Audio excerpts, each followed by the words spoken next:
Okay, well, welcome. We're going to be talking today about the curse of the testing pyramid, but we're going to sprinkle in some curses of Egyptian tombs that were discovered in there. So let's start by looking at some stuff related to, and it is going to tie together.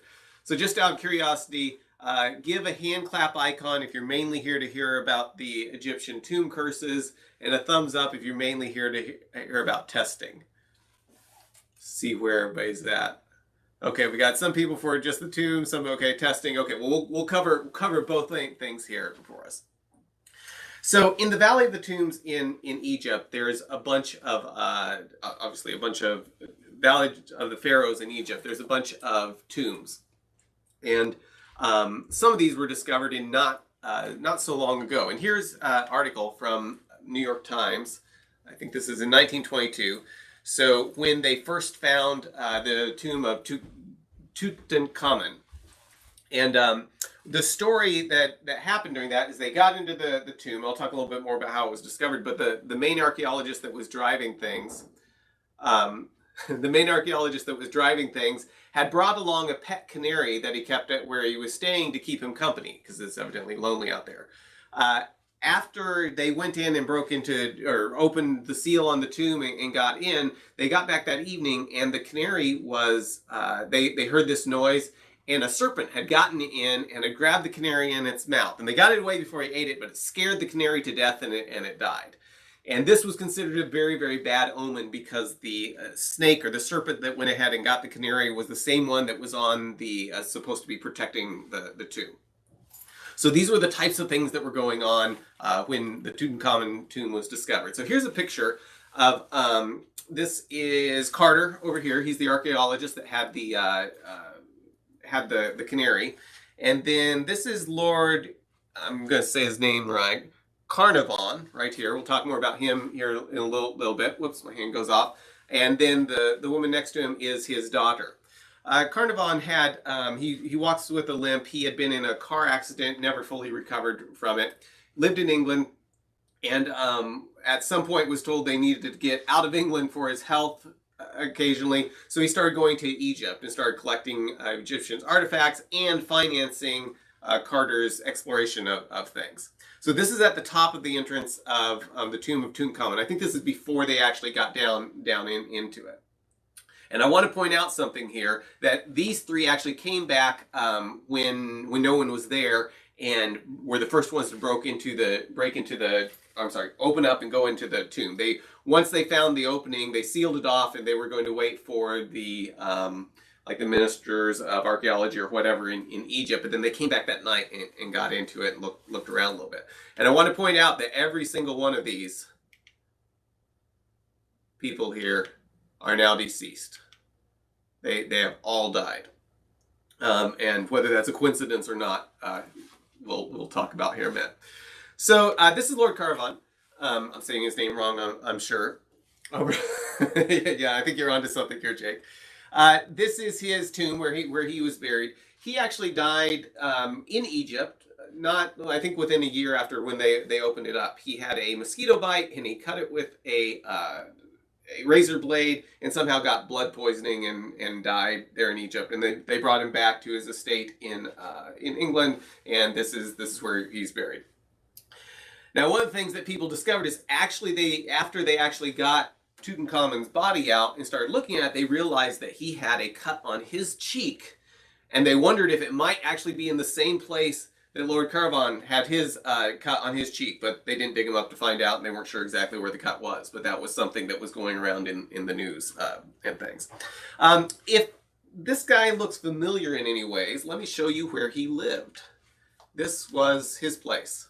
If you've watched Downton Abbey, this is the place that's featured on there. So it's Highclere Castle. His descendants still live there, and in the basement of this is a Egyptian artifact museum, and kind of telling the story of finding the tomb and stuff. And you can go visit that today. It's open. Downton Abbey has a lot to do with why people go and visit that, and also why they've been able to do some repairs that were much needed that hadn't been done over the years. Now, Sir Arthur Conan Doyle attributed to Lord Carnarvon's death to elementals that were protecting the tomb. And there's other things that kind of happened around this time. At some point, there was, this is Sir Bruce Ingram.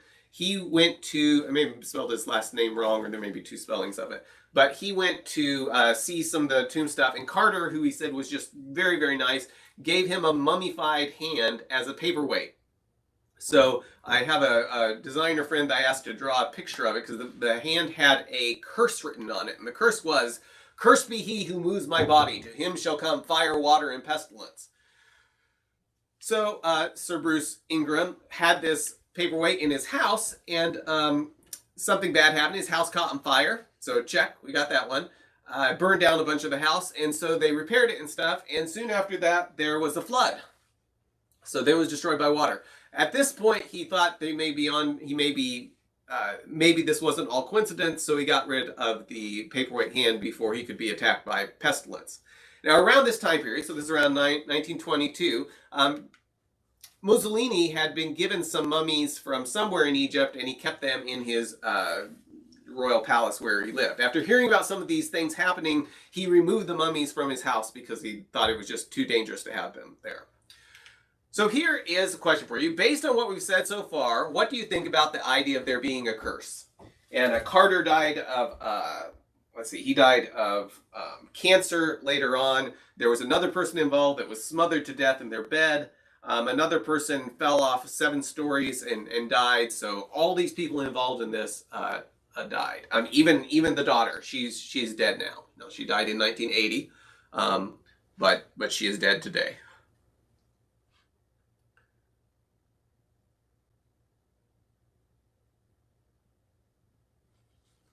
Okay, and if you're joining, there should be, let me bring it up. There should be a thing above the chat that's poll everywhere that you can click things in, or you can go to that link. I think somebody just posted it if you want, because we're going to have some of these as we go. If you don't vote curse, you will be cursed. I've gotten some emails that look something like that.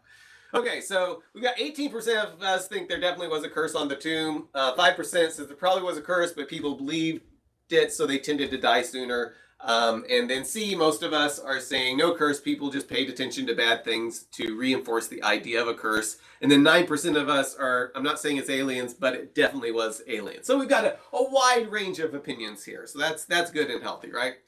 So people that have gone through and studied it says statistically people associated with opening the tomb didn't die early. Now they did all die, but keep in mind it was in 1922. If anyone was a newborn baby there, they would be 101 years old today. So makes sense that a lot of them would have probably died out. So what was driving the idea of the curse? Well, it turns out these 3 had sold the rights to a newspaper to be there and write. It was the New York Times. So no other newspaper could report on this or be involved in it until later on. Now this caused a lot of ill will and stuff, but they also didn't want anybody sneaking up and actually getting into the tomb before they did. So they spread the idea that it was cursed, even though this particular tomb was one of the few that didn't actually have a curse on it. The hand was from a different artifact they had found somewhere. So to protect the tomb, they spread the stories about a curse. Let's see, and this is a picture of them at the top of it. So the point I want to make here is that, and you can read more about this, the curse of the mummy and stuff, and New York Times was telling the story and other people were picking it up, and it was a very interesting thing, getting lots of attention at the time. So the thing I want to bring up is that stories can influence behavior, and sometimes we forget to ask if they're actually true. So we can do lots of things that are influencing our behavior without asking whether is this actually true. And not only maybe it's been true in the past, maybe it's not today, but I think the idea of this curse was the story was spread and lots of people believed it because that was a story and it's interesting to believe and stuff like that. It makes a very, very nice story that all these people died that were down in the, that had gone down into the tomb and desecrated it. So let's talk about testing. So here's an example of kind of how a lot of software projects go, or how a lot of work done. You've got some type of requirements, you figure out what you're going to do, and then you go through some development work, and then you do some manual testing, and then eventually gets deployed. So this part right here, for a lot of us, has probably experienced the pain of waiting for manual testing.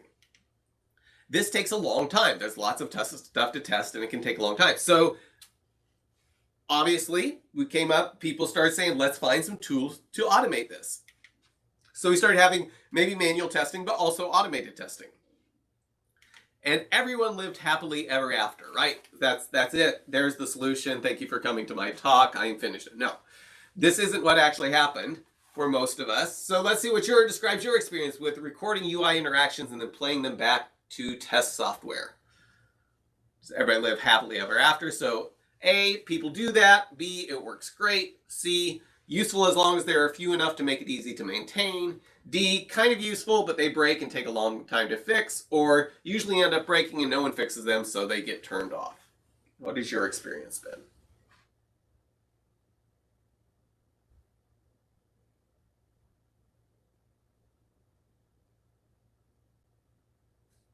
Okay, we've got some people saying that it does work great, so that's cool. But it looks like most of us are kind of in this camp of it might be useful, but they take a long time to fix, or it takes so long that we end up just turning them off. There's some people that are finding this balance of saying we've got a few and they're useful but we've got to have a few enough that we can maintain them. And 8% of us are like, what? People are doing that? When did that start? Okay, so this is kind of our experience here. We've got maybe one or a few people there saying it works great, but most of our experience has not been positive with this type of approach. So everyone lived out happily ever after, except that they didn't. So before we were waiting on people to do the test, now we're waiting on people to update the tests. And sometimes that actually is worse and takes longer than the testing, depending on your situation. But the point is, this didn't solve all the pain. It can be very, very useful, and I'm not trying to say that there's no situation where that would actually be useful. But our problems are they're slow to run. It's hard to tie a failed test back to the change. When you're just replacing your manual testing with automated testing, there's usually enough time between there that it's really hard to figure out what particular change caused a particular break, or was it just flakiness in the test? And the UI tests are very, very brittle, right? It's easy. You can make some small change that doesn't actually break it for the user, but breaks it for your test because your test can't find it, or there's timing issues. All kinds of things can go wrong in this. So what might be fast to run, easy to tie to a failed test back to a change, and not brittle, meaning you can refactor stuff? And so tests that are just working through the UI, if you go in and start changing the way the UI works, they're all going to break. In software code, there are refactoring tools when you're working directly with code and testing directly with code that you can say, I'm going to rename this method, but also anything that calls this method, rename that call. So I can rename this method here or change it in some way, but then change all 1,000 places that actually try to make this call. I mean, with UI tests, that's not the case unless you use a particular approach, which we'll talk about in a minute. Okay, so meanwhile, people started doing test-driven development and found it was a great way to do development work. And test-driven development is fast to run. It's easy to tie back a failed test back to the change because you run them really often, right? You make a 5-line change and then run your test, and if it breaks and it worked before, you can be pretty confident that your 5-line change, something in there actually broke the way the tests work. And they're usually less brittle. They can be refactored. They usually have fewer dependencies. They're less likely to just be flaky because you're running stuff directly against the code instead of against the way that the user interacts with it. These don't test the user experience, though, typically, because they're testing the individual pieces of the code. Okay, so we've got these tests up here. They're fast to run, easy to tie to a failed test back to the change. They're not brittle. They can be refactored, etc. And then down here, we've got these UI tests that are slow to run, hard to tie a failed test back to the change, and the UI tests, so they're very, very brittle. So the thinking was, you may have people say, hey, let's do more of this up here, this stuff we like, and less of this stuff down here that we don't like. That's the thinking that led to the idea of a testing pyramid, where we've got a user interface test at the very top, so just a few of those. We've got integration tests that are kind of in the middle here, and maybe more of those, but not as many as the unit tests we have. They're testing all the individual pieces of things, and we'll have lots and lots of those types of tests. So user interface test things like this from the user standpoint. So we'll talk through these 3 things we just saw on the pyramid. User interface tests are going to test things from the user's point of view. So how does the user experience the software? Oftentimes they're created by the testing team after the fact to prove that they work. It usually is meant to replicate manual testing, so take what would happen manually and make that automated. And they're brittle and hard to refactor, and they're often slow to run because you've got to bring up the application, step through the application. So those are the things that you have with user interface tests. So from that standpoint, yeah, doing fewer of these seems like a good idea. Well, the integration test tests the way that things integrate. So it might be the way that your business logic interacts down with your database layer, or the way that these two modules work together. So the way that things all fit together. They often don't touch the UI at all because you're making calls directly against services or maybe even controllers. They don't always use the user's point of view because they're testing more of how the pieces fit together rather than how the user actually uses those pieces. They're usually easier to refactor, and they usually run moderately quickly. You may need to hit the database with it, but it's not something where you're actually taking everything through a browser, typically. Then our unit tests are small unit tests, often testing things at the method level. They never touch the user interface, and they don't always or don't usually integrate all the parts. So you're testing just a very small block of code. They also tend to run very, very quickly because one of the big differences between integration tests and unit tests is, in general, the unit test isn't going to need to stand up a lot of infrastructure to test it. So for example, if you were working with Spring or some framework like that, your integration test might actually stand up Spring and test the way everything hooks together. The unit test would probably just hit the individual methods to see how they work and prove that they work, and not even need the overhead of Spring. So, and these are just general, people put different things in different categories, but just generally talking about what makes up this testing pyramid. Okay, so, and this made a lot of sense in a lot of situations because, tests that are really, really expensive and brittle and hard to change, let's do fewer of those, and then work our way down and then have lots and lots of unit tests down here.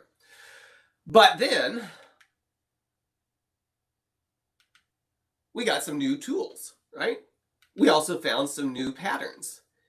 And there was this thing called the cloud that gave us some new capabilities. So a question for you, which question seems most useful in deciding whether you should create a test or not? Is it what shape is made if it were to if I were to represent it with my test with Lego blocks, or what return on investment I get from this test? And now this may seem like a silly question. Okay, we've got one person that's like, the Lego block shape is really where it's at. This may seem like a silly question, but it's easy for us to get caught up in a shape that was defined to solve problems that we may not have anymore, or maybe different problems today, or may have grown in different ways. So this brings us to our idea of the curse of the testing pyramid. So let's talk about some of the curses that we might run into if we're too focused on the shape of our tests, of how they distribute, and maybe not focused on the actual value they provide. So curse number one, trying to create a shape instead of value. So we should be asking ourselves, what return on investment do I get from each test, instead of what shape is made if I were to represent my test with Lego blocks. So instead of asking ourselves, oh, you know what, look, I'm going to write another test, and I think I've got too many UI tests, I should write a unit test instead. Well, now I'm focused on the shape instead of what's the best way to get return on investment for this next test I'm getting ready to work on. And as way of an analogy, so here's the distribution of IQs, right? Generally they're centered around 100.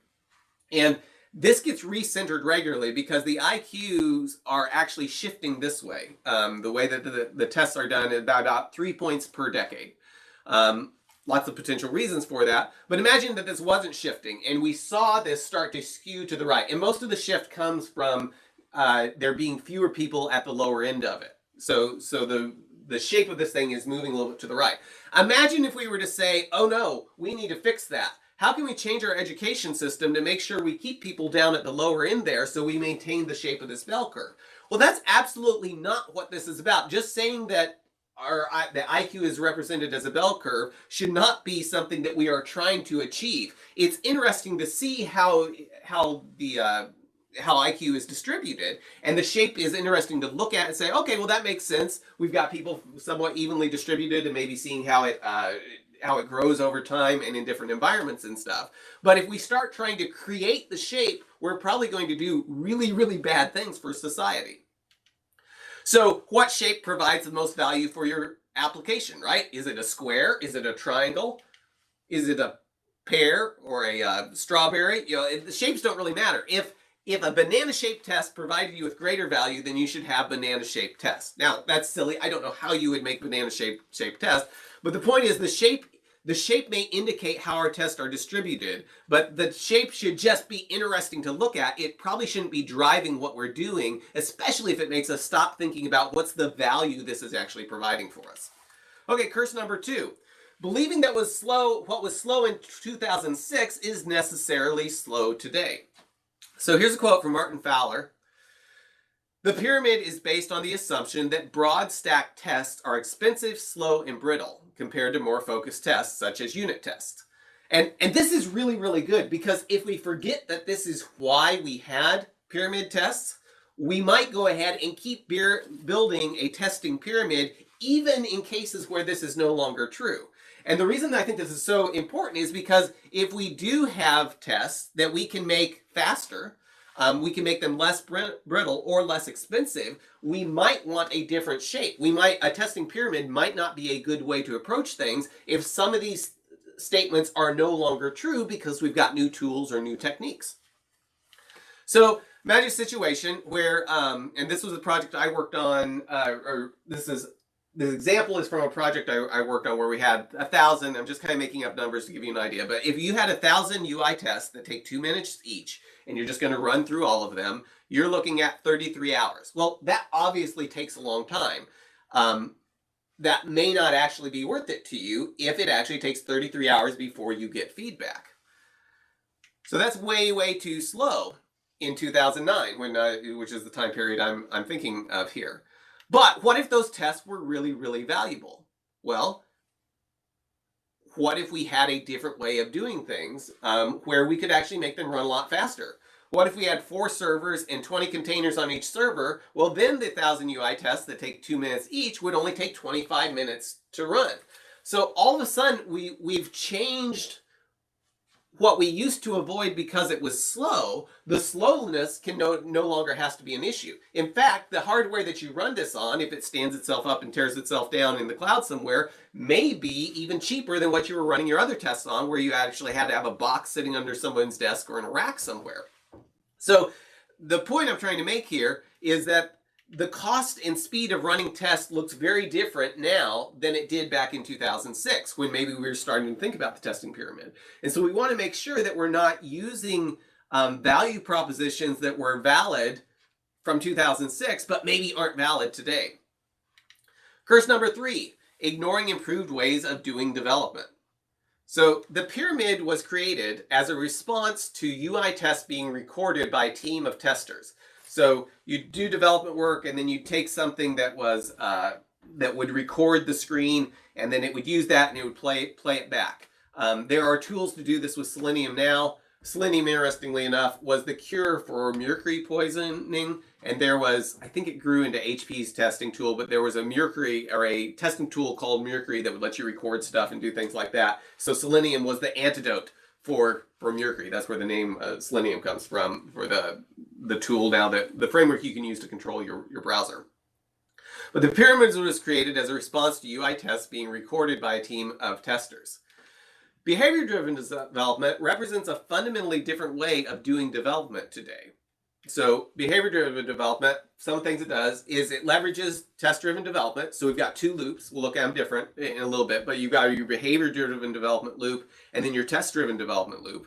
It also represents requirements as executable specifications.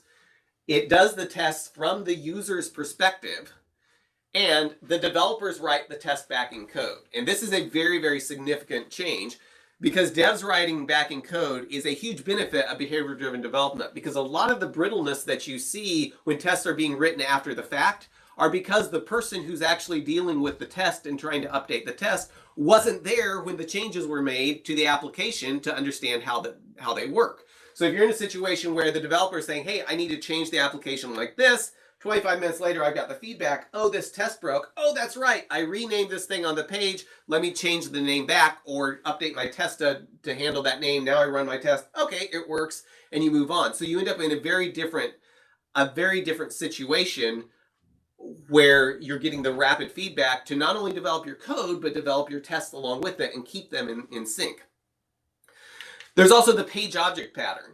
And I'm not going to go into really deep detail, but whereas the recording the screen takes the screen and thinks of it, okay, here's what happens on the screen, and you may have thousands of these tests that expect the screen to look exactly like this. The page object pattern lets you abstract those things away and say, here is the API or an abstracted generic way of how I'm going to interact with this screen. So I have a login page, and the login page is going to take a username and a password, and those fields are called username and password. Well, then if the app, and you may use that in 5,000 tests in different places. The page object pattern says, okay, but if someday that changes, and maybe now I need an email address and a password, or an email address and a two-factor or something like that, I've now represented that all in just the way that page, the way I've defined the interface to that page. So I can change it in one place and all my tests are automatically updated. So if you're dealing with pain, particularly in doing UI type testing, this could be used for other stuff as well, look up the page object pattern. Make sure your developers look up the page object pattern because this is very, very powerful. Okay, so kind of a summary of the curses we talked about here are don't try to create a pyramid. Now, keep in mind, I'm not saying that your test will not be shaped like a pyramid, but using that as trying to use that to drive how you create tests probably is not a good idea. You do want to enable the delivery of valuable software. Your tests might form a pyramid or they might form some other shape, and that might be interesting to look at, but that shouldn't be determining what test you invest in, is just the shape that it happens to produce. Now, it's interesting because I was going through I think I gave this talk originally in 2001 or 2021, and one of the comments I had was, I've never seen anyone actually try to do this. That they'd never seen anyone actually talk about deciding what tests to create based on the shape of the shape that it would make when you distribute your tests, which I thought was interesting because I've seen lots of teams actually do that. So you may not experience this, or it may be hidden behind the scenes where you don't realize that's what's happening. So what shape are the tests on your current project? Okay, option A is what tests? You may not even have any tests. B is a pyramid, an ice cream cone, an inverted pyramid. A rectangle, we've got tests all the way through. An hourglass would be where you've got a bunch of UI tests, not many integration tests, and then a bunch of unit tests. Or banana, just because it's fun to say. I should have used a pineapple. I didn't think of that.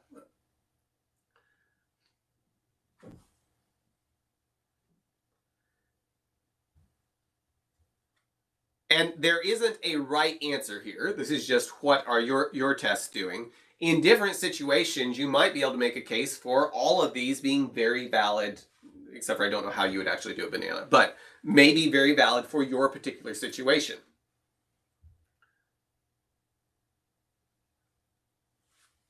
Let's see the comment here.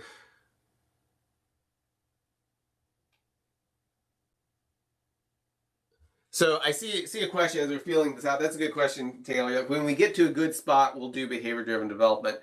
I think that type of thinking usually is rooted in a misunderstanding of what behavior-driven development does. Because behavior-driven development is fundamentally a different way of doing development. If you see it as just another way to add testing or just a way to do UI testing, you're not actually using behavior-driven development to drive a change in the way that you do development. And I've seen some people get some value from that, but it's not the same thing. It's just a different UI testing tool. And maybe that's good. Maybe that is valuable to you, and that's great if it is, but that's not changing your development process to try to get the full advantage of what behavior-driven development does. Behavior-driven development is very focused on creating the collaboration with the customer and getting that input right at the time that you're working on things and being able to iterate in small pieces all the way through. And the regression testing benefit of it is really great because you can make small changes and then get the full regression testing benefit of it. But that's just a piece of it. And oftentimes a very small piece of it that enables the rest of BDD rather than being the key thing that behavior-driven development is about. But that's a very good question. Okay, so we've got lots of distribution. A lot of us are in a pyramid, and that may be perfect, right? This might be exactly what your application needs to be doing, because it does make sense in a lot of situations that you would have fewer things in the UI. Maybe you can test more with a single UI test than with others, and you can catch other things in the unit level testing. On the other hand, there are some times, though, where the majority of the application, the unit tests, actually test a lot less than the UI test for you. We'll look at that, just getting ahead of myself here. Okay. If banana-shaped tests provide greater value, then you should have banana-shaped tests. The point should be the value you're getting from it. Behavior-driven development with test-driven development enables a new way of developing code. It may end up with more UI tests than a pyramid, because if you're trying to drive all of your application, all of your development based on how would the user experience this, you may end up with a lot more tests kind of at the top of the pyramid.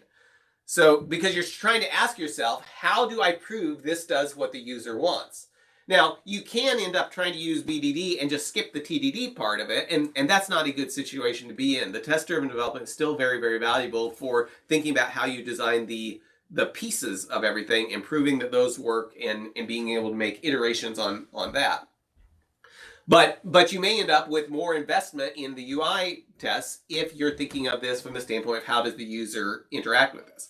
Now, teams I've seen that have really done well with behavior-driven development often write a bunch of stuff that's testing the UI, and then they discover, you know what, we've tested this path all the way through, and now we need to test all the business rules of what you can do in this. So let's say there's 20 different combinations that you could select on this and go through this wizard.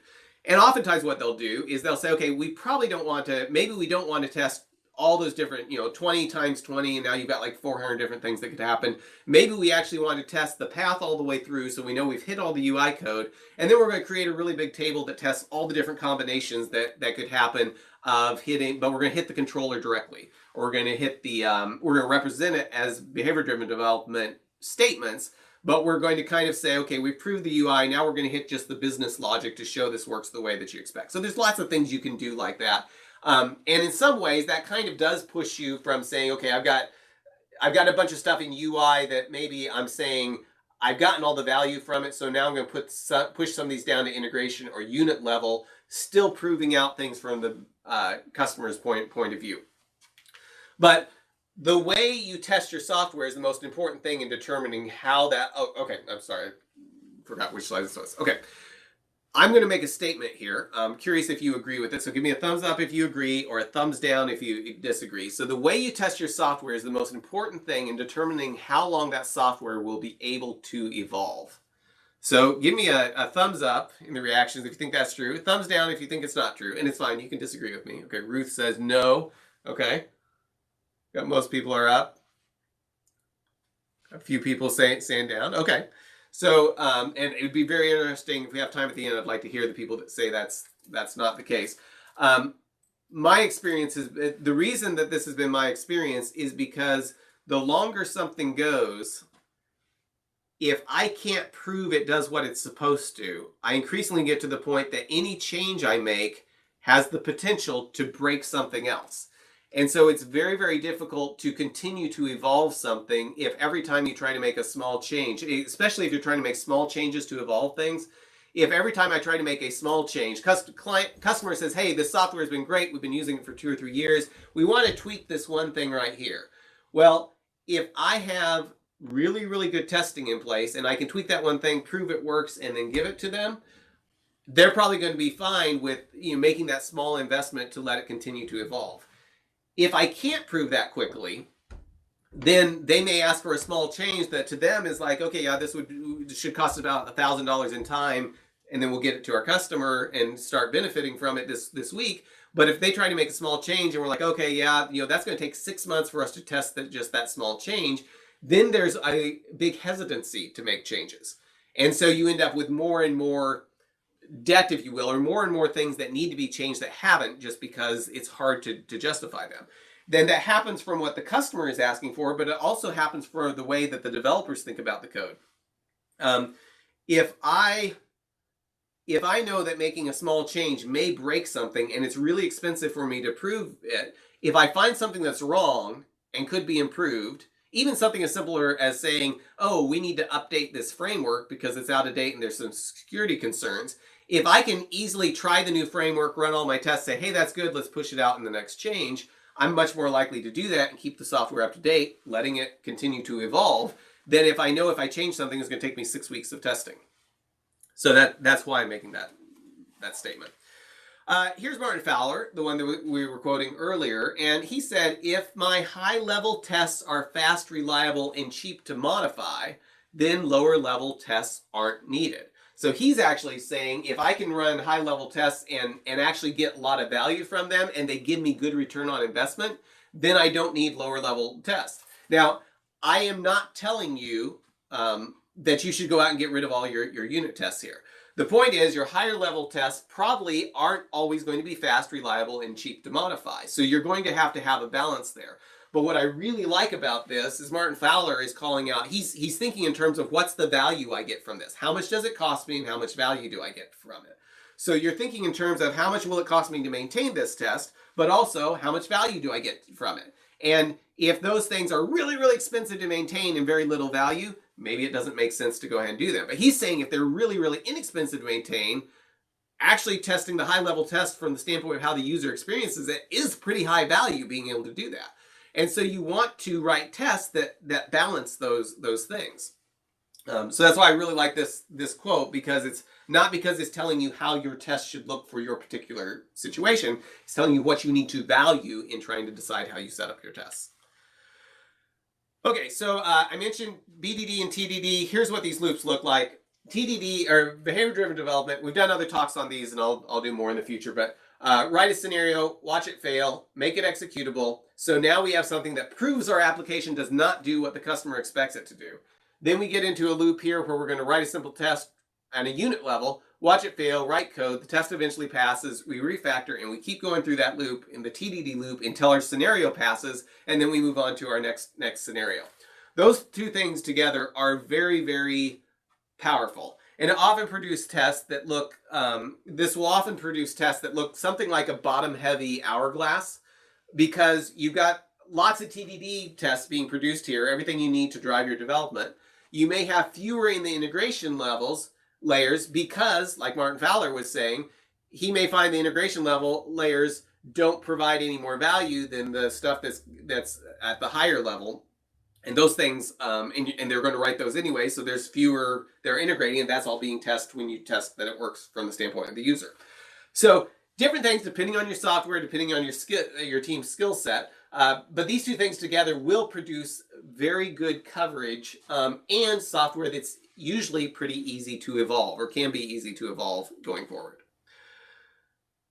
Okay, so we got two more things here. I want to get some feedback from you, and then we're going to do a competitive quiz, see what you remember from things, and give away a t-shirt here. But I want to throw a little thing out here, something that I've been kind of thinking about. I want to encourage you to think about what is the value of a 1% increase in your team's efficiency. If there was something your team could do to be 1% efficient, how much would that be worth? And I think a lot of times we don't really think about this, and so it's hard for us to make investments, whether it's investing in changing our development process, investing in training, or different things like that. So for a lot of teams, if you've got 10 developers, it's likely that you're spending probably more than $1 million a year on something. A 1% increase in that would be pretty significant. There's a lot of stuff you could justify doing if you thought you could get a 1% increase from it, either in tooling, in training, in lots of things like that. So leaving you with this thought, and I'll probably send out an email about this later, most of my consulting has been with people for many years at a time, and I'm trying to look for ways to give people smaller increases, helping to enable their teams. The lunch and learns are part of that I do for free, and it's great, but sometimes you don't get a whole team, and so you don't end up with kind of that critical mass to move forward. So I'm working on some stuff to try to do smaller, like working with the team for 4 weeks. I'm doing 4 training sessions that are designed to deal with specific things that they're dealing with. So a lot of the content from the Lunch and Learn, but customized for exactly what that team is trying to improve, along with some coaching sessions. So if that sounds interesting to your team and you'd like to see a proposal put together, send me an email and I'd love to kind of talk to you about and come up with some very targeted, here's how we think we can get a 1%, 2%, whatever, increase in efficiency for your particular team. Okay, presentation feedback. I'm going to give you just a few minutes to do this, and then we're going to go into the quiz. So please do fill this out. Like I said, I do reread these. I read through these, and they help me adjust things. They also help because when I get ready to do this talk again, I can go through and kind of get a feel for what was useful and what wasn't, and then make some tweaks to it. So it's just, I think there's 4 questions, so it should just take a few minutes. Shouldn't take very long.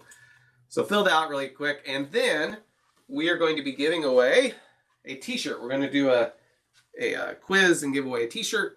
This is my We Value Face-to-Face Communication, Turn Your Video On. We printed a bunch of these up, particularly when everybody was home for COVID, and then kept on printing them because people like them. So anyway, we will be giving away one of those. I think I've got all the sizes. If we end up not having your size and you win, we will come up with an alternative prize, a book or something. Okay, so get that filled out, and short answers are fine. Don't feel they've got to be long or anything. Just what did you think of the presentation? I think there's what did you think of how well it kept your attention, and then anything you think we should improve, or anything that really stuck out to you that we should make sure we keep.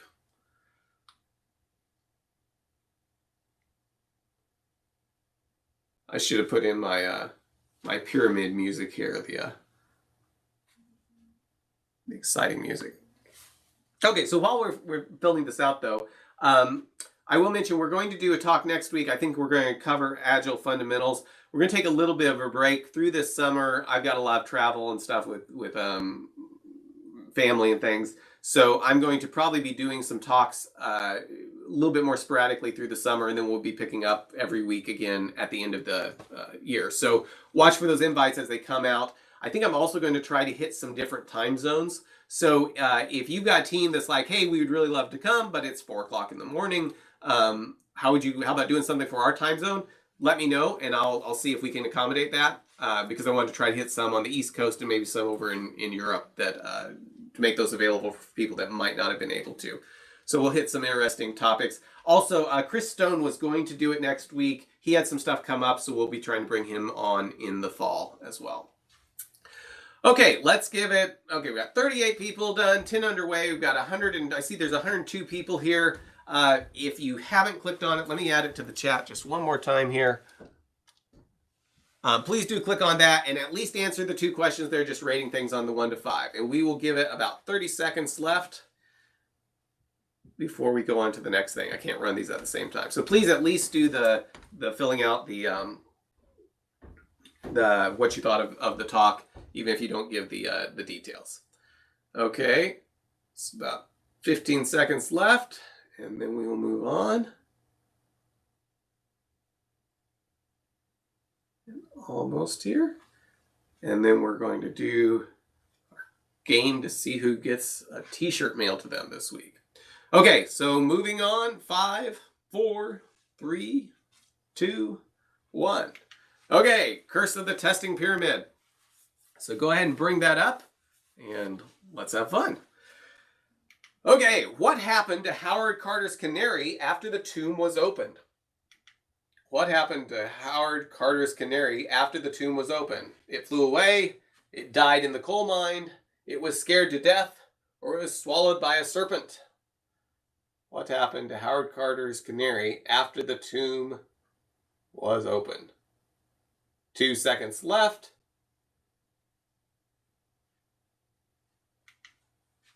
And yes, it was scared to death. They got it out of the serpent's mouth, but it had died probably from fear is what they think. So good job.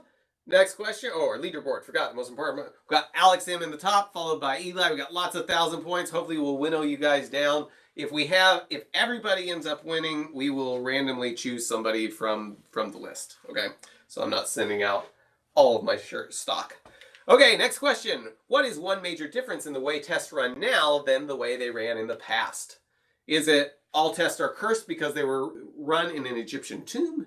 The cloud and containers let you run more tests faster and in parallel? Screen recording software no longer makes brittle tests? We can hire Martians to run all of our tests, or we no longer have to test UI changes. 2 seconds remaining, and time's up. Yes, the cloud and containers let you run more tests faster and in parallel, and that's a big difference that kind of changes the cost benefit from what we necessarily had in the past. Leaderboard, Alex M is still in the top spot. We've winnowed it down to the top spot. Well, we've got 6 people in there. Eli, Eric V, Maya, Taylor, and Christopher L. What was a key benefit of behavior-driven development? Was it better screen recording software, faster computers, tests written by developers? Testing is now taught in college. You don't have to refactor your tests, or tests don't fail very often. What was a key benefit of behavior-driven development that we mentioned in this talk? 2 seconds remaining, and time's up. Yes, tests written by developers. So the tests and the backing code are written by the developers, so you've got that integration of if something breaks, like, oh, okay, I know what I changed, I can fix the test, or I didn't change anything, something's not working the way I expect it to. Leaderboard, Eric V and Taylor are now in the top spots, followed by Alex M, Jack Sparrow, Maya, Guest 032, Rhett, I think that's how you say it, Christopher, Aaron, and Richard G. Next question. What is a key technique to make tests less brittle? Key technique mentioned to make tests less brittle. Is it page objects, JUnit, cloud technologies, or Kubernetes? Key technique to make tests less brittle. 5 seconds left. We've got 36 answers in. And yes, page objects is the technique to make tests less brittle because you abstract the way things are laid out on the page from what you're trying to do. Like if you're trying to log in, you're saying, I want to log in, and you can use that everywhere. And if the login methods change or the way that you interact with the way change, you could change that just in the page object. Okay, we got Eric V and Taylor in the 2 top spots, followed by Alex M, Jack Sparrow, Maya, Guest 032, Christopher, Aaron, Rhett, and Richard. I think this is the last question. BDD represents an improvement to test-driven development, a fundamentally different way of doing development, a curse brought on us from Tutankhamun's tomb, an alternative to test-driven development, a way to follow safe, or a drop-in replacement for HPALM. What does behavior-driven development represent? And yes, a fundamentally different way of doing development. We often focus just on the fact that we're going to get regression tests out of it, which is very, very valuable and enables a lot of what the value you get from behavior-driven development, but that's really not the key thing of just trying to use it as a drop-in replacement for your testing. It's a fundamentally different way of doing development that lets you work in small iterations and work in closer collaboration with your customer, your testers, and your developers. Leaderboard, and Taylor has the top spot by just a few points. So very good, Taylor. Send me an email. You send me a screenshot, or I'll probably trust you anyway, unless I get a bunch of Taylors emailing me. And I will, and your shirt size and address, and I will get a shirt headed your way. I think I've still got every size, so just let me know, and we'll get one headed your way. So thank you so much, everyone, for coming. This was a lot of fun. I'm going to stick around if anybody's got any questions. But thanks for participating, and I'm looking forward to reading the comments, see what people thought of the see what people thought of this talk. Since it's a little bit out there, but it was fun to do.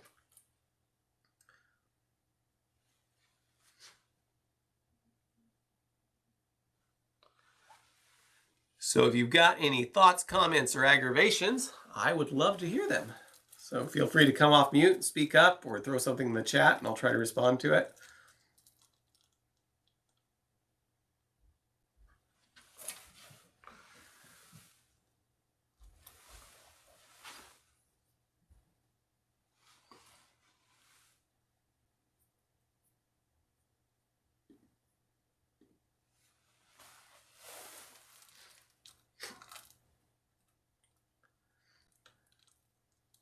Okay, somebody was asking, what software did I use to create your cartoons on Agile methodologies? So that's called Vyond. It used to be called, can't remember what it used to be called, but it's Vyond.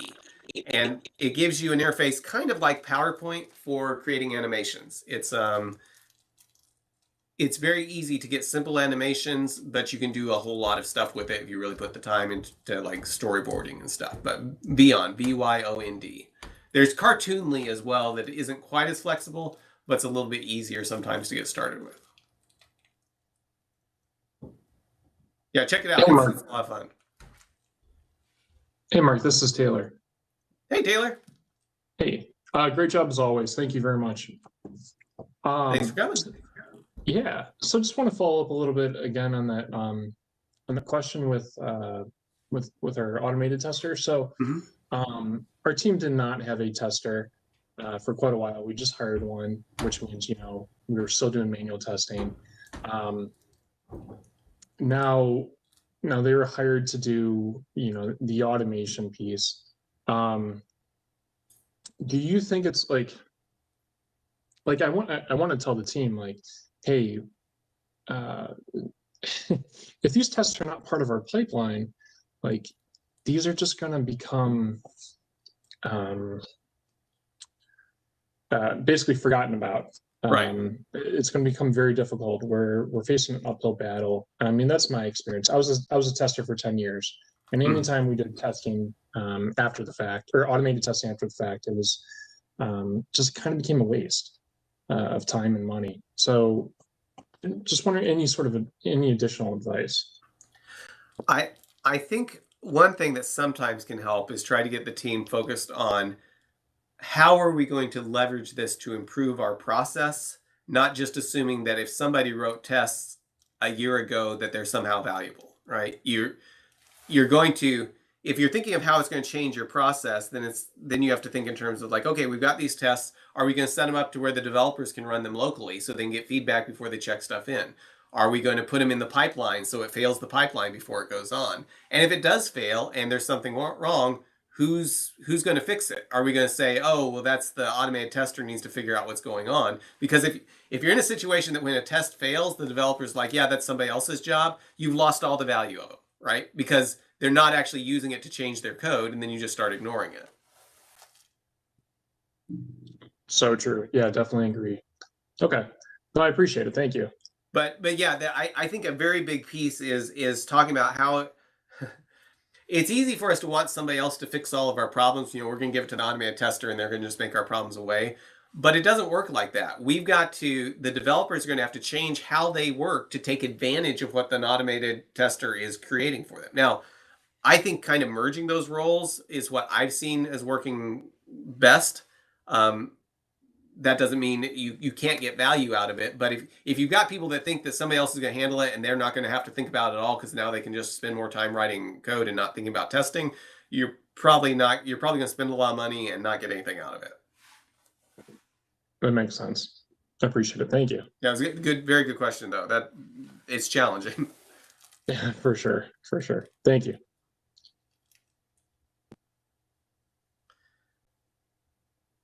Any other questions, thoughts, aggravations, funny jokes?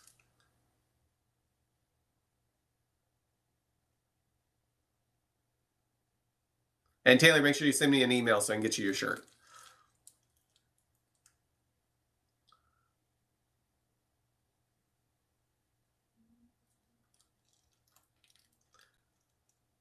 Okay, I'll wait a few more seconds. If you want to chat, just come off mute or put something in the chat. If not, I've got a question, Mark. Yes. So, and I'm not sure how to really frame this question well, but I've got a situation with the team's doing some automation testing. They're doing a lot of manual, so they're trying to make that migration. But they also have this mindset. And this is a little bit off maybe from the topic today, but this mindset that they have to test everything from A to Z with minute detail in all cases. That's what they're used to doing in a manual, repetitive approach. But instead of thinking, hey, can I test an area functionally and better yet, have some automation that helps me test that functionally and get some confidence from that. And so that later, maybe I can repeat the automation test, but even if it's manual, not have to repeat A to Z. I built some confidence on that. Maybe I touch certain areas of it again in the next environment or something. So can you speak to that at all? Just kind of that whole issue?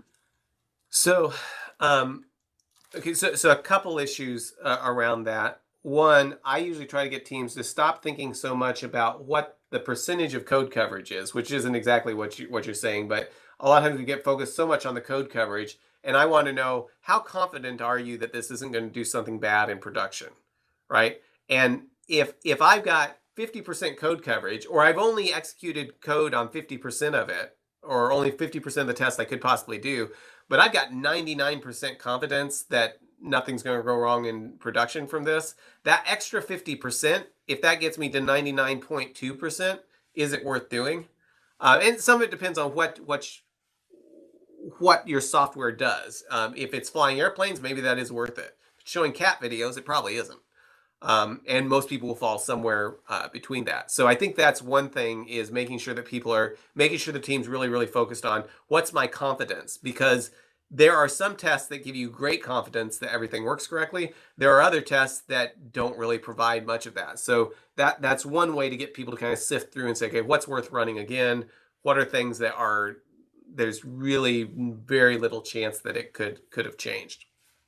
The other thing that that kind of comes out of that is getting teams to start thinking about what are the things that are really expensive for us to do manually, but provide really, really high confidence. So, like one example I can think of is it was like a banking system, and one of the things they wanted to make sure they did is check every single page. There was like 20 different types of users, and they want to make sure that every single page of the application either let the user in or didn't, based on whether, the admin could get into all these pages, but a client could not see the admin pages. And they were really, really concerned that they might make a change that would let the clients get into the admin page. So they wrote they were like, this is really, really important, but it takes a long time to test, these 20 pages with all these different user types. So they automated that and built a framework in BDD that would let them, if they add another page, it was pretty easy to add the ability to check for those things too. But it was something that was really, really high value, very, very important, but very, very expensive to test. And so by thinking through that, they were able to say, okay, here's the area we want to invest in, because it is really important. If we get this wrong, it's really, really bad for us. But at the same time, it's really, really expensive. Well, that's where automated testing, time ought to be spent on. These other things are really, really simple to test. We'd like to automate them someday, but the cost benefit isn't there for it. Does that help at all? Yeah, I think that's several good aspects that I do appreciate that. Thank you. Cool. Yeah, good. Very good question. Yeah, I think those are some critical things to be thinking about, is where you kind of get the bang for the buck, and add your confidence. And then I think that overall confidence perspective of getting them to think about, hopefully, if I tested this area, I'm pretty confident overall with the system, and maybe I don't have to worry about some other area that's kind of so not as critical or something like that. So, right. Yeah. And I think it's helpful also to think, with this change, what could actually go wrong? There are some changes I make that's like, hey, we tried changing the color of this button. We know what's deployed right now works. Do I really want to spend $2,000, $3,000, $10,000 worth of effort retesting the entire application? Because if I get the button wrong, probably the worst thing that would happen is the button just wouldn't show up if the color's wrong on it. That might not be worth $10,000, depending on the application. Right. Great. Thank you. Cool. Good question. Yeah. Thanks for asking.